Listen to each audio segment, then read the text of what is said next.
بسم الله الرحمن الرحيم. السلام عليكم ورحمة الله وبركاته. وكورسات لغو برناي اللغة التركيشكا 10 كيسي 84 10 كان waxaan ku qaadanaynaa ukuma aan lama waa koonu doorta buugga saddexaad ee Ebro Turkiye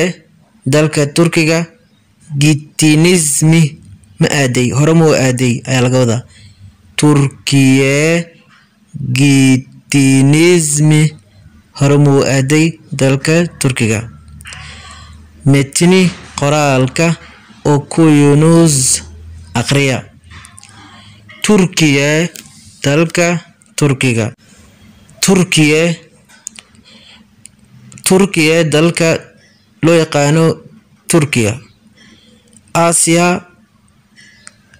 qaarada Aasiya loo yaqaano va iyo Afrika qaarada Yurub loo yaqaano Kitasinda qaaradahaasi ay ku taalaa Turkiga labadaas qaaradood ay ku taalaa Tobraklari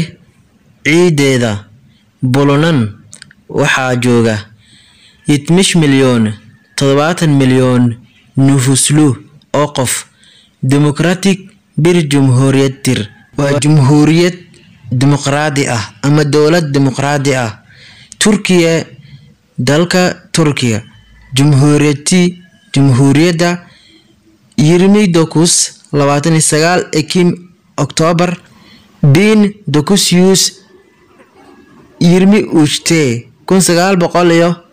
1923 Mustafa Kemal Atatürk ninka la dhaho Tarafintan Kuruldu ayaa asaasay Taravi saddexda gees ama saddexda jiho Denislerle bado ayaa Jeffrey Olan ku hareeraysan buu ulkay dalkani yedi bolge 7 deegaan ve iyo 61 ilden oo gobolo ah Olush Maktadir ayuu ka kooban yahay buu ilarin deegaanadan en buyuklari mida ugu weyn Istanbul Ankara iyo Ankara Izmir Bursa ve Adanadir waa Istanbul Ankara Izmir Bursa iyo Adana dirtaasi tahay ayaa loo jeedaa Turkiye dalka Turkiga hemmar Tarim waa dhul beereed hemde marna sanaayi ulkisidir waa dal warshado leh Guzaal Sahileri xeebo qurxoon bool gunishi qorax badan ile ayna zamanda isla markaasna ay la socoto siz bir tourism jannatedir waa dalxiis janna ah oo Turkiga u qaas ah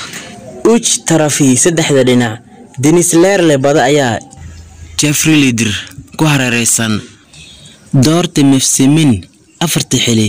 ishandii ay soo marto Turkiye dalka Turkiga heer turlo nooc kasta tourism iyo dalxiisyada ugu ndur way ku haboon tahay Turkiye dhexdeeda birjoog wax badan midaniyad ilbax ah ishamishtir ay soo martay Anadoluda meesha la dhaho Anadolu